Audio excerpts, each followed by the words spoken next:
With the festival season approaching and festivals followed one after the other, I thought I should be sharing in ideas on how you can create a festive thali at home, twisting and tweaking simple festive recipes into different versions, tasting all different. And very importantly, using the same ingredients but yet creating a grand platter to offer the Lord. So today, this special platter what I am planning to make is for Ganapathi Bappa, the food lover. And I am here to make him all happy for Ganesh Chaturthi with 21 delicacies to offer. So the first thing what I do is gather a few bowls and measure in the required amount of dry ingredients together at once. 1 cup of tur dal, half a cup of tur dal again in a different bowl, 1 glass of rice, tamarind, a fistful of moong dal. I just keep them all ready very close to the sink. In a big sieve, I add in all the vegetables needed. I am planning to use courgettes, cucumber, mango, beetroot, coriander in a separate different bowl. Now keeping them all ready this way and washing them continuously one after the other, which helps a lot. Firstly, with the dal and grains having plenty of time required to soak in water, and also you don't have to keep on washing, drying and then washing your hands again.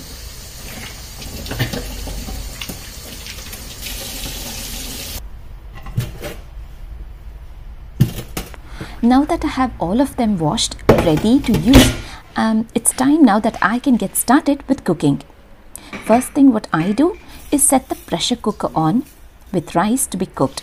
I measure in the required amount of water and set the cooker on at the rear end of the hob, allowing me to use the rest of the hob easily.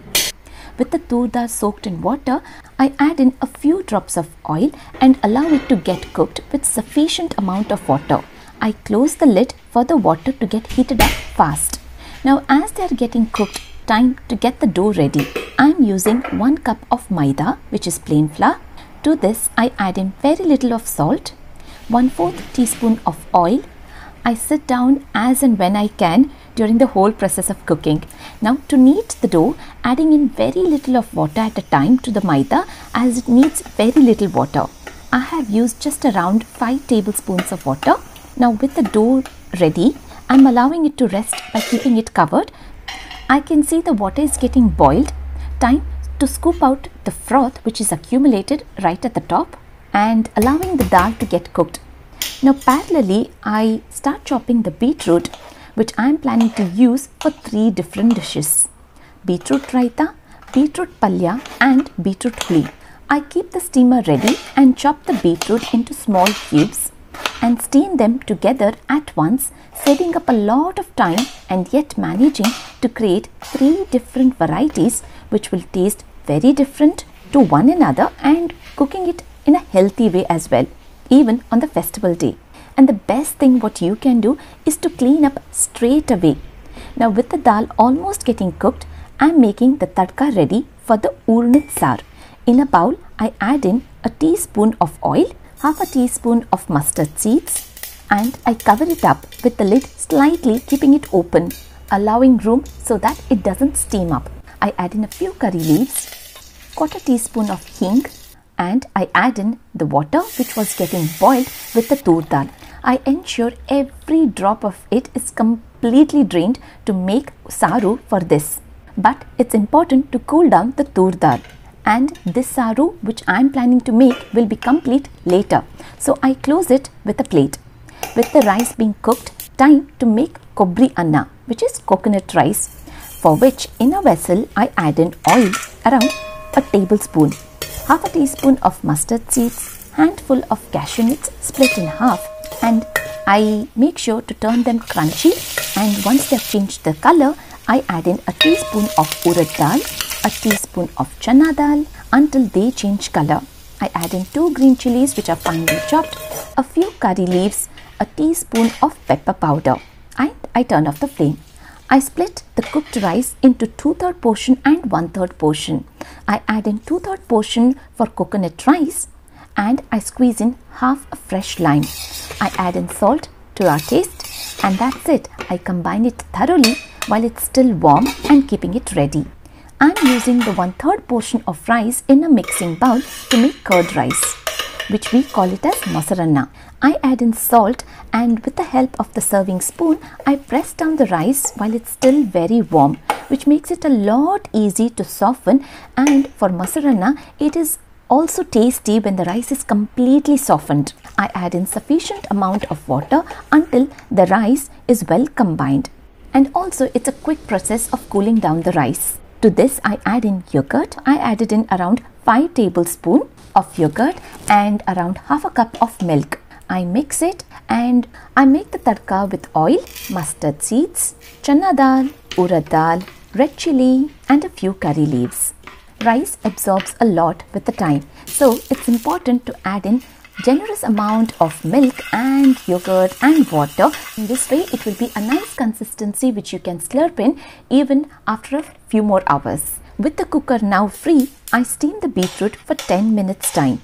In the meantime, I chop the courgettes with a few slices and I keep it aside to make bhajis for later and the rest to make palya. I chop them finely. Now I'm using the same vegetable courgette to make 2 different varieties which will taste completely different. In a pan, I add in around a tablespoon of oil. I allow the mustard seeds to splutter and a teaspoon of urad dal and a few curry leaves and chopped courgettes. I stir in and keep it covered to be cooked faster. Now with the beetroot steamed and ready in a mixie jar, I add in the steamed beetroot around 5 tablespoons and keep it aside to be cooled down. I am checking on the courgettes and stirring every now and then until they are softened.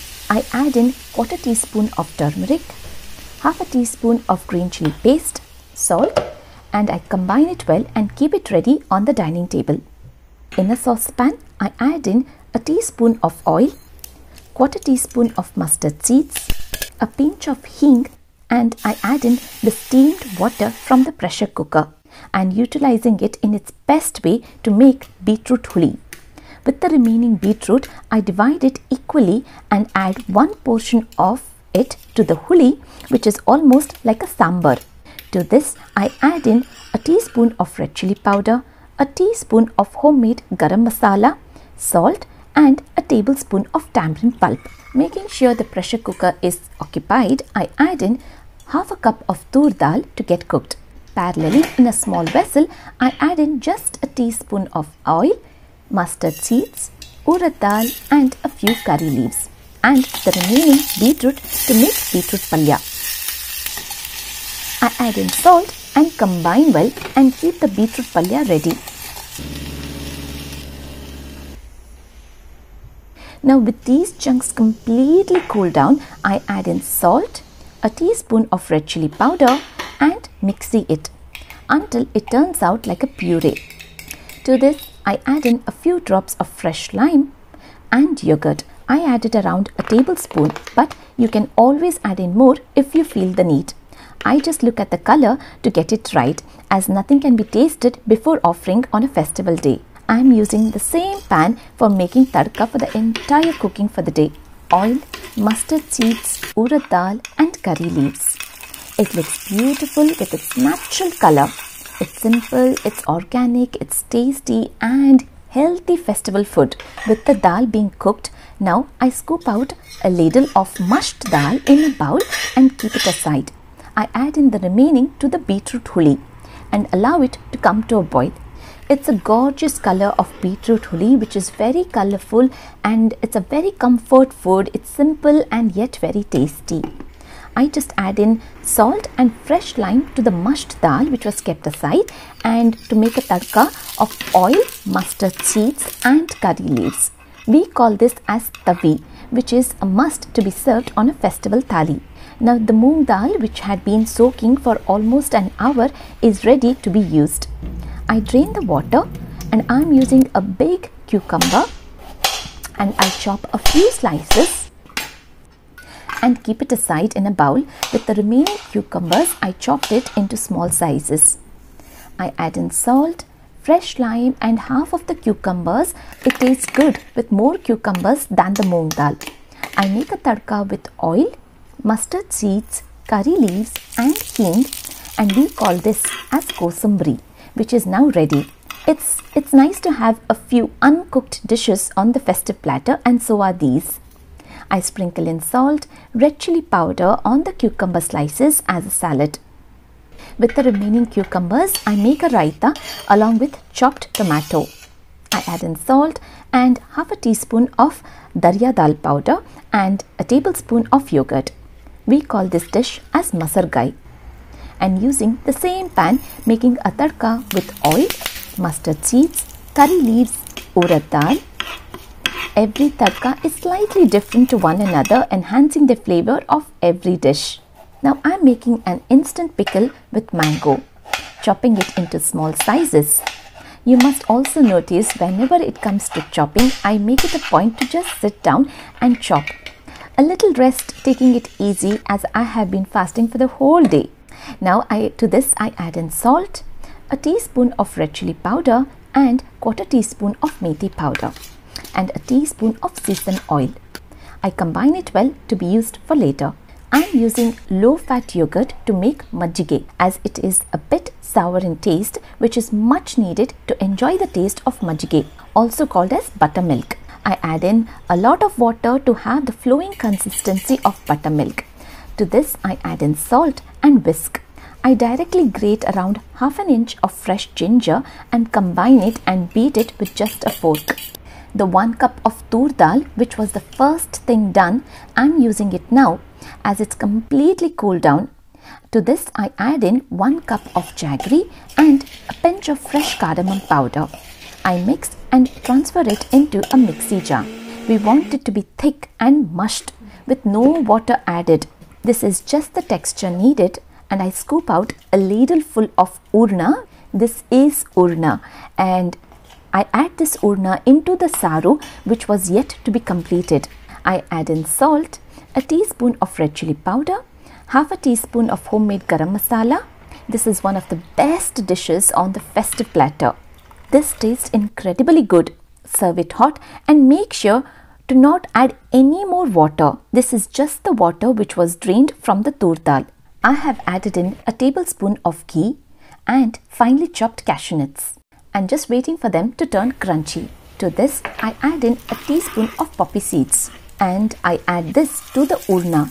Now to make kadbu on a base, I add in oil and get the dough which had been resting for more than 2 hours time. I make small balls and flatten it down.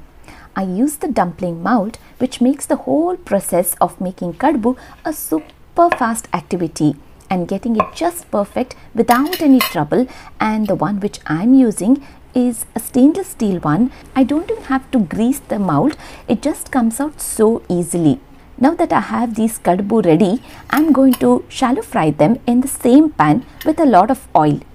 Well, this can actually be deep fried in a big kadai with a lot of oil, but I personally prefer using the oil for today and until the entire cooking is done, and at the end of the day I prefer discarding the oil, so hence I'm using just very little oil for today. Now I'm using the same dough to make puri, for which you can roll them thickly, which will fluff up and be soft while eating. Now I'm using the same dough. I'm planning to make chapatis for now, either big in size or you can make tiny ones. I prefer making the tiny ones for today as there's already lots of options of food. Even though it's the same dough, it tastes very different to one another as it has been cooked in a different way. Now I'm using the same dough again to flatten it down to a big size of chapati, and using a round cookie cutter I cut a few circles to make modaka. To the stuffing I add in raisins to one portion and using this as a filling by placing it in the center and lifting the edges to the center point, creating triangles and frying them until they change color to golden brown. Now to the same stuffing I add in freshly grated coconut. I roll small discs of the dough and keep the stuffing in the center. I lift up the edges, creating a patty's shape.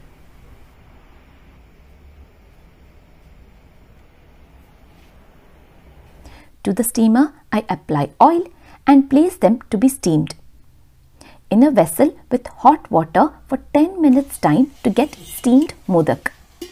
In a small bowl, I add in 2 tablespoons of besan, salt, half a teaspoon of red chili powder, a pinch of cooking soda and water.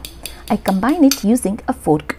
I dip the cottage slices one after the other into the batter and flip them over when they are done on one side and take them out when they are done on both the sides.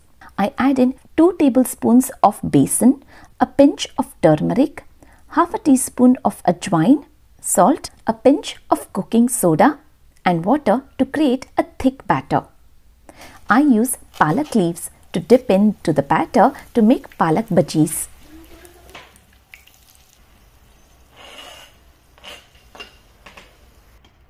The steamed modak is all ready as well. Now to finish off all the dishes of today, I finally add in freshly grated coconut and finely chopped coriander leaves to all the dishes in the amount needed. With them being authentic South Indian dishes, coconut is a must to make them complete. So here is the festive spread with 21 dishes on the table that I have made for today. Simple yet very satisfying and comfort food with no garlic, no onions being used in any of them.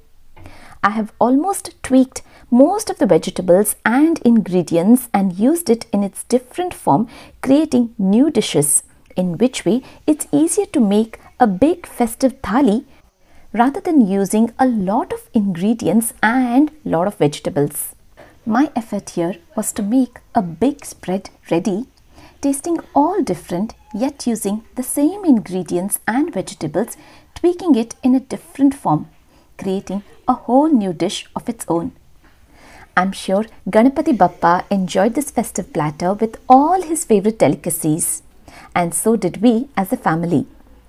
I hope you enjoyed watching this video, and here's wishing you all a very happy festival and celebrations.